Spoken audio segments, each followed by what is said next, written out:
इस दुनिया की सबसे खूबसूरत जगह कौन सी है? तो आपके मन में जम्मू एंड कश्मीर, स्विट्जरलैंड या कोई और ब्यूटीफुल सी जगह आएगी। पर अगर मैं आपसे पूछूं कि इस दुनिया की सबसे रहस्यमयी जगह कौन सी है, तो जानते हो इसका आंसर क्या होगा? इसका उत्तर है इजिप्ट।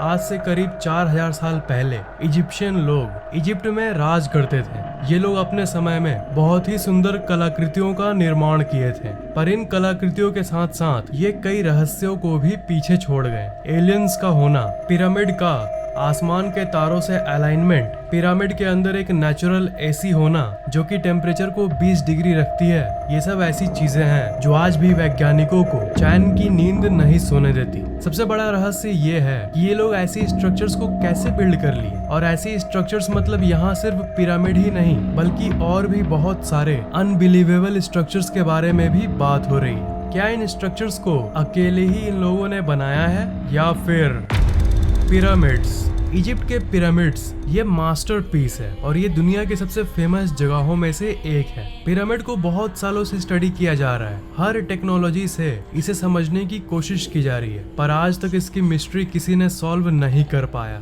इन्होंने एक एक पीस को एक साथ कैसे लाया, और इन्होंने किस तरह का कंक्रीट का इस्तेमाल किया, और ये इतने परफेक्टली अलाइंड कैसे हैं बिना मशीन और टेक्नोलॉजी के। ऐसे स्ट्रक्चर्स बनाना तो साइंटिफिकली इम्पॉसिबल है। सिर्फ एक पिरामिड के अंदर ही 23 लाख लाइमस्टोन के ब्लॉक्स का इस्तेमाल किया गया है। इन पत्थरों को एक जगह से दूसरे जगह मूव करना ही इतना मुश्किल है, तो इसे एकदम परफेक्ट पोजीशन पर लाना तो दूर की बात है, पर इन्होंने इन दोनों चीजों को किया। पिरामिड का एक एक ब्लॉक जो देख रहे हो, इनका वजन 2700 किलो से लेकर 70,000 किलो तक है। आजकल के जो मॉडर्न क्रेन्स होते हैं जो बड़े बड़े अपार्टमेंट्स को बनाने में काम आता है, वो यूजुअली 20,000 किलो से ज्यादा लिफ्ट नहीं कर पाते हैं। तो जब आज के समय में 20,000 किलो वजन उठाना इतना मुश्किल है, तो वो आज से 4000 साल पहले आखिर ये सब कैसे कर लिए? 4000 साल पहले वो 70,000 किलोज को कैसे ट्रांसपोर्ट किए होंगे बिना एडवांस्ड मशीनरी के? इसका एक जवाब है जो आप में से ज्यादातर लोगों को यकीन नहीं होगा, और वो है एलियंस। पिरामिड से जुड़ी एक थ्योरी है जिसे ओरायन कोरिलेशन थ्योरी कहते हैं। अगर आप रात के समय पिरामिड को देखोगे तो आपको दिखेगा कि वो एक्चुअली में आसमान के कॉन्स्टलेशन यानी तारों के एक नक्षत्र के साथ अलाइन करता है। आसमान के इस कॉन्स्टलेशन का नाम है ओरायन बेल्ट, और इसके 3 मुख्य तारे हैं जिनका नाम है एलनाइटक, एलनाइलम और माइंड टेका। ये तीनों तारे पिरामिड से सिंक होते हैं। इसकी पोजीशन और अलाइनमेंट बिल्कुल इन तारों जैसी है। इस इम्पॉसिबल सी चीज को देखकर बहुत सारे थ्योरिस्ट्स ये मानते हैं कि पहले के समय में एलियंस धरती पर आए थे और अपने साथ advance This can be your next meal. Get up to 60% off and free delivery on Zomato. पहले के समय में एलियंस धरती पर आए थे और अपने साथ एडवांस्ड टेक्नोलॉजी लाए थे, और इन्हीं की हेल्प से इस इम्पॉसिबल सी पिरामिड को इन्होंने बनाया, और ये एलियंस इन्हीं तारों से आए थे।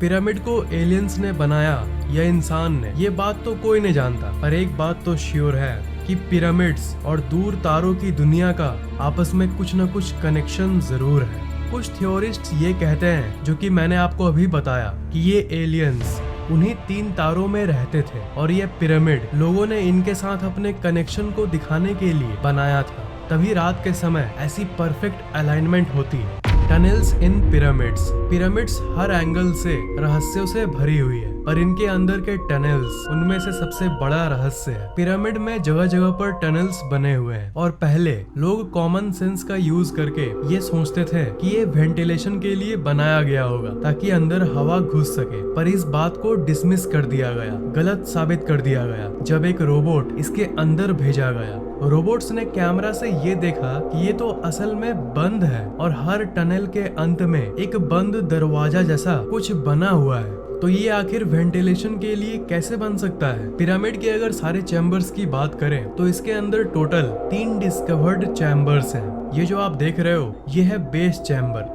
और ये है क्वींस चैम्बर, और सबसे ऊपर है किंग्स चैम्बर। अगर आप ऊपर वाले इस रास्ते से एंटर करोगे तब आप अंदर ही अंदर इन तीनों को एक्सप्लोर कर सकोगे, और अगर नीचे राइट वाले इस पार्ट से एंटर करोगे तब भी आप तीनों को एक्सेस कर पाओगे। पर फैक्ट ये है कि आज तक इन्हें कोई ठीक से एक्सप्लोर नहीं कर पाया। ध्यान दीजिएगा, मैंने कहा डिस्कवर्ड चैम्बर्स, मतलब इसके अंदर और कितने चेम्बर्स होंगे ये कोई भी नहीं जानता। और ये भी माना गया है कि ये टनल्स इसलिए बनाए गए थे क्योंकि उस समय के लोग ये मानते थे कि अगर किंग यानी राजा की बॉडी को अगर इस चैम्बर में रखा गया और ये शाफ्ट बनाया गया, तब उनकी आत्मा, उनकी सोल आसमान के इन तारों की तरफ जाएगा। इसे पिरामिड का स्टार शाफ्ट थ्योरी भी कहते हैं। जब इस क्वींस चैम्बर के अंदर रिमोट कंट्रोल कैमरा को भेजा गया, तब ये देखने मिला एक बंद स्टोन जिसके ऊपर मेटल पिन लगा हुआ था। इसे ऐसा बनाया गया था मानो ये लोग नहीं चाहते हो कि कोई इसके अंदर जाए। और इसके डिस्कवरी के बाद ऐसी बहुत सारी थ्योरीज सामने आई जो ये कहती है कि इसके अंदर और एक अनडिस्कवर्ड चैम्बर मौजूद है। पर एक नए एडवांस्ड टूल के जरिए इस बंद दरवाजे को ड्रिल करके इसके अंदर एक छोटा सा कैमरा को भेजा गया।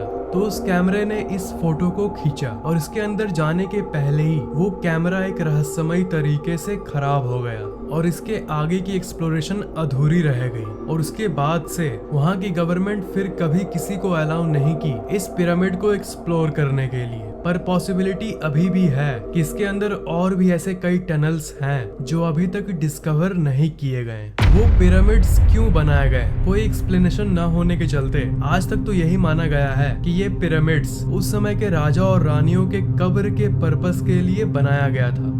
वो राजा रानियों का कब्र था। मम्मी के बारे में तो कभी न कभी आपने जरूर सुना होगा। तो जो लोग राजा रानी के कब्र वाली बात को मानते हैं, वो लोग ये कहते हैं कि उस समय के राजा रानियों के शरीर को ममीफिकेशन के प्रोसेस के जरिए बॉडी को मम्मी बनाकर उसे कब्र में रखा जाता था। मरे हुए बॉडी को लाइनेन नाम के एक फैब्रिक में बांधकर कब्र में रख दिया जाता था। पर अजीब बात यह है कि अगर आप पूछो कि आज तक कितने बॉडीज, कितने मम्मी पिरामिड में मिले हैं, तो इसका आंसर है 0। जी हाँ, आज तक एक भी मम्मी पिरामिड में नहीं मिला। पिरामिड को अभी तक पूरी तरह से एक्सप्लोर नहीं किया गया है, पर जितना एक्सप्लोर हो चुका है उसकी बात करें तो सारे टॉम्ब बिल्कुल खाली थे और उसके ऊपर कोई टेक्स्ट भी नहीं लिखा हुआ था, जो कि जनरली उस समय के बाकी जगह पर टॉम्ब्स पर लिखा जाता था। क्वींस चैम्बर में न क्वीन का मम्मी पाया गया और किंग्स चैम्बर में न किंग का मम्मी पाया गया। तो इस सब को देखकर थ्योरिस्ट्स ये कंक्लूजन निकालते हैं कि पिरामिड शायद इसके लिए नहीं बनाया गया था। मे बी ये किसी और कारण के लिए बनाया गया होगा। और इसी सब के चलते ज्यादातर विचारक ये मानते हैं कि ये किसी एलियन के वजह और उनके पर्पस के लिए बनाया गया था और शायद ये एक तरह का पावर प्लांट था। पिरामिड इतने परफेक्ट कैसे हैं? क्या आपको पता है कि इस पूरी दुनिया की मैप को अगर आप लो और अगर सेंटर का पता लगाओ तो सेंटर कौन सा होगा? अमेजिंगली इस पूरी धरती का जियोग्राफिकल सेंटर वही जगह है जहाँ पर ये पिरामिड्स हैं।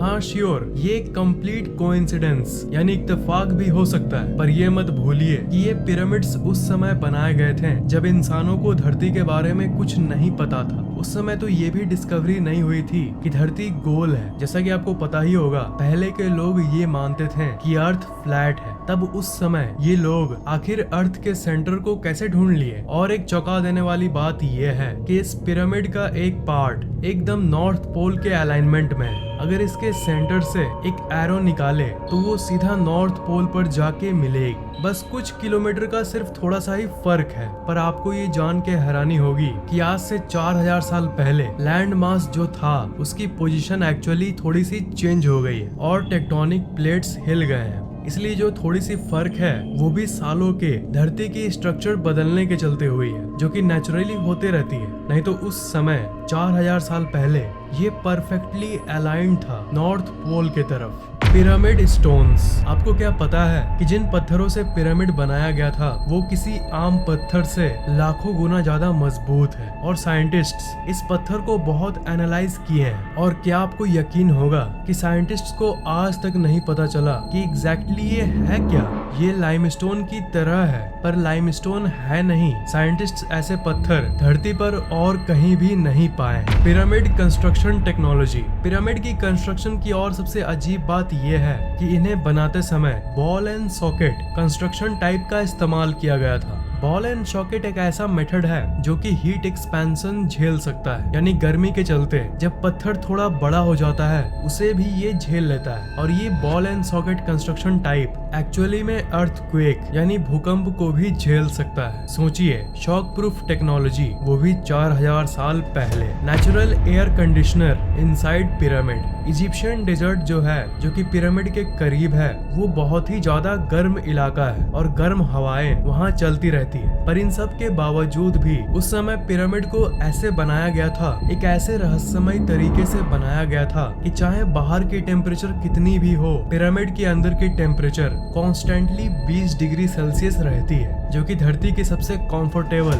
और एवरेज टेम्परेचर है। इसे आप 4000 साल पहले की नेचुरल एसी यानी एयर कंडीशनर भी कह सकते हो। तो क्या ये सब facts, natural AC, earthquake resistant buildings, Orion star alignment, north pole direction without compass, क्या ये सब महज इत्तेफाक है या फिर सच में इसके पीछे किसी इंटेलिजेंट प्राणियों का हाथ है, जिन्हें इतना नॉलेज था इस दुनिया के बारे में जितना हमें आज भी नहीं है? थ्योरिस्ट्स का ये मानना है कि ये नॉलेज उन इजिप्शियन लोगों को एलियंस ने ही दिया था।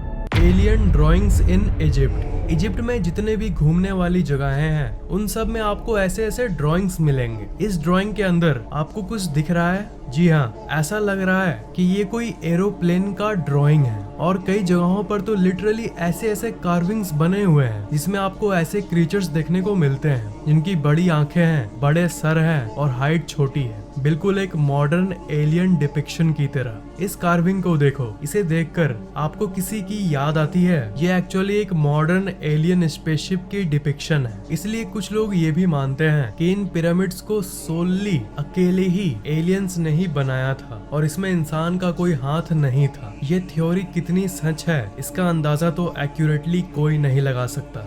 पिरामिड और तारों का जो सिंक की बात की हमने, उसको और गहराई से देखें तो ये पता चलता है कि बिना एरियल व्यू के यानी बिना ऊपर से देखे ऐसी परफेक्टली अलाइंड स्ट्रक्चर्स नहीं बनाया जा सकता। सिर्फ ऊपर से एरियल व्यू की हेल्प से इसकी पोजीशन को कंसीडर किया जा सकता था। और 4000 साल पहले तो ड्रोन और हेलीकॉप्टर्स भी नहीं थे, तो आखिर ये जमीन पर बैठकर ही अलाइन कैसे कर लिए? सिर्फ दूसरे प्लैनेट्स के प्राणी ही ये सब कर सकते थे। सिर्फ एलियंस ही एरियल व्यू पता कर सकते थे ऊपर से अपने स्पेसशिप की हेल्प से। Amazing sun alignment of pyramids. हर साल 21 जून को समर सोल्स्टिस होता है, यानी सबसे बड़ा दिन और सबसे छोटा रात वाला डे। इस दिन अगर आप शाम को ग्रेट पिरामिड को व्यू करोगे तो वो कुछ ऐसा दिखेगा। पिरामिड के ठीक सेंटर में उस शेर के ठीक ऊपर से ऐसा सूरज का व्यू। तो ये सबको मद्देनजर रखते हुए, इतनी कैलकुलेशंस करते हुए आखिर वो लोग कैसे जानते थे?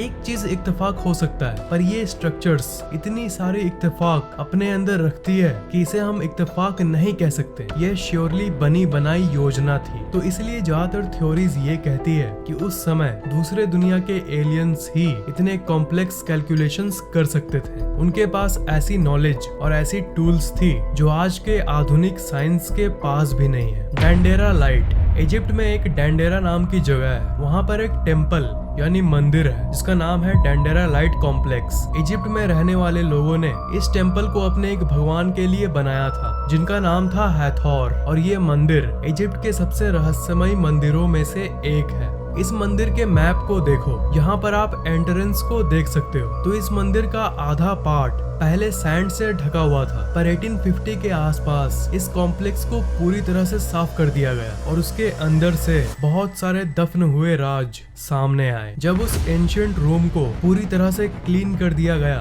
तब साइंटिस्ट्स को ये देखने मिला एक ऐसा आर्ट जो कि बहुत अलग था और पूरे इजिप्ट में सिर्फ इसी मंदिर के अंदर ऐसा कुछ कला देखने मिला। इसे डेंडेरा लाइट कहते हैं। दीवार पर ये जो ड्राइंग जो इजिप्शियंस ने बनाई है ये सवाल खड़ा करती है कि इजिप्शियन लोग भला कितने एडवांस थे। इस इमेज को अगर आप ध्यान से देखोगे तो ये आपको एक लाइट बल्ब जैसा कुछ दिखेगा। ये मत भूलिएगा कि हम 4000 साल पहले की बात कर रहे हैं। इस इमेज को देखकर थ्योरिस्ट्स ये कहते हैं कि एंशिएंट इजिप्ट में इलेक्ट्रिसिटी यानी बिजली एग्जिस्ट करता था और 4000 साल पहले इन्हें इलेक्ट्रिसिटी टाइम ट्रैवलर्स यानी समय यात्रियों ने या फिर पहले के एंशिएंट एलियंस ने दिया था। और थ्योरीज का ये कहना है कि ये लाइट बल्ब वो चीज है जो रात के समय इन्हें पिरामिड और बाकी स्ट्रक्चर्स बनाने में हेल्प करती थी। एक बल्ब होती है जिसे क्रूक्स ट्यूब कहते हैं। अगर आप इस इमेज पर आज के एक मॉडर्न क्रूक्स ट्यूब से कंपेयर करोगे तो ये कुछ ऐसा दिखेगा। इस बल्ब के अंदर जो फिलामेंट है उसे इजिप्शियंस ने एक सांप से दर्शाया है और इसके एंड में इस जगह एक लोटस फूल बना हुआ है जो कि एक मॉडर्न सॉकेट को दर्शाता है जो कि असली बल्ब में होता है। और नीचे एक वायर तार आ रही है जो कि एक बॉक्स में लगी हुई है जहाँ से बिजली आ रही है। और ये जो इंसान है ये एक डेंजरस सा टूल लिया हुआ है जो कि ये दर्शाता है कि ये बल्ब आपके लिए जानलेवा हो सकता है अगर आप इसे सही से इस्तेमाल ना करो। सही से इस्तेमाल नहीं किया गया तो आपको करंट मार सकता है, आपको शॉक लग सकती है। स्विट्जरलैंड में एक मिस्ट्री पार्क है, वहाँ पर बिल्कुल इसी चीज का एक मॉडल रखा गया है। तो इस फोटो से आप अंदाजा लगा सकते हो कि उस समय की लाइट बल्ब वाली बात अगर सही है तो वो कैसी दिखती होगी। 4000 साल पहले लाइट बल्ब, टेक्नोलॉजी और electricity, it's really shocking. The Great Sphinx pyramid के बारे में आपने स्कूल में जरूर पढ़ा होगा या उसकी फोटो को एक न एक बार जरूर देखा होगा। तब ज्यादातर पिरामिड के पिक्चर्स में आप इसको जरूर देखते होंगे। इसे द ग्रेट स्फिनिक्स कहते हैं। ये एक ऐसा स्ट्रक्चर है जिसका चेहरा तो इंसान का है पर शरीर इंसान का नहीं है, किसी तरह का एलियन म्यूटेंट क्रिएचर जैसा। ये सिर्फ पिरामिड रीजन का ही नहीं बल्कि पूरे इजिप्ट का सबसे रहस्यमय स्ट्रक्चर है। इतने मॉडर्न रिसर्च के बाद भी आज तक कोई नहीं जानता कि ये एग्जैक्टली किस लिए बनाया गया था। ये इतिहास की सबसे बड़ी स्टैचूज में से एक है। अगर इसकी लंबाई की बात करें तो ये 73.5 मीटर लंबा है और इसकी ऊपर की हाइट है 20 मीटर। और आपको यकीन नहीं होगा कि ये पार्ट पार्ट करके नहीं बनाया गया, ये एक ही बड़े लाइमस्टोन के पीस को लेकर उसे इस शेप में डाला गया है। इसलिए इसे दुनिया की सबसे लार्जेस्ट सिंगल स्टोन स्टैचूज के लिस्ट में रखा गया है। हजारों सालों से ये स्टैचू सैंड के नीचे ढका हुआ था पर साल 1900 के बाद इसके ऊपर की सैंड को हटा दिया गया और तब इस दुनिया के सामने पहली बार इसकी पूरी स्ट्रक्चर सामने आई। थ्योरिस्ट का ये मानना है कि ये एक सुंदर सा स्टैचू हुआ करता था पर हजारों सालों के अंदर इसमें बहुत चेंजेस यानी बदलाव आ गए हैं। थ्योरीज के हिसाब से आज से 4000 साल पहले ये कुछ ऐसा दिखता होगा। ये ऊपर से जितना रहस्यमय है वो तो कुछ भी नहीं है, असल मिस्ट्री तो इसके नीचे अंडरग्राउंड में है। शुरू में ग्राउंड रेडार से ये पता चला कि इसके अंदर 2 कैविटीज है यानी 2 खाली जगहें हैं। ये बिल्कुल आजकल की मॉडर्न शहर की अंडरग्राउंड सिस्टम जैसा है। साल 1995 में जो वर्कर इस चीज को रेनोवेट कर रहे थे उन्होंने एक्सीडेंटली बहुत सारे टनल्स को डिस्कवर किया। उनमें से 2 टनल्स सीधा सीधा इस स्टैचू के नीचे जा रही थी। ये सब डिस्कवरी हमें ये बताता है कि इसके नीचे एक पूरी की पूरी दुनिया छिपी हुई है जो कि आज तक अनदेखा है। आज भी पिरामिड्स को एक्सप्लोर करना बाकी है और कोई भी फर्दर रिसर्च जैसे ही होगी पिरामिड्स के ऊपर कोई ममी मिलेगा या फिर कोई और रहस्यमय टनल मिलेगा उसकी अपडेट मैं आपको न्यू वीडियो में जरूर दूंगा। आपको ये वीडियो कैसा लगा नीचे कमेंट जरूर करना, वीडियो को लाइक और शेयर करना और अगर आपने अभी तक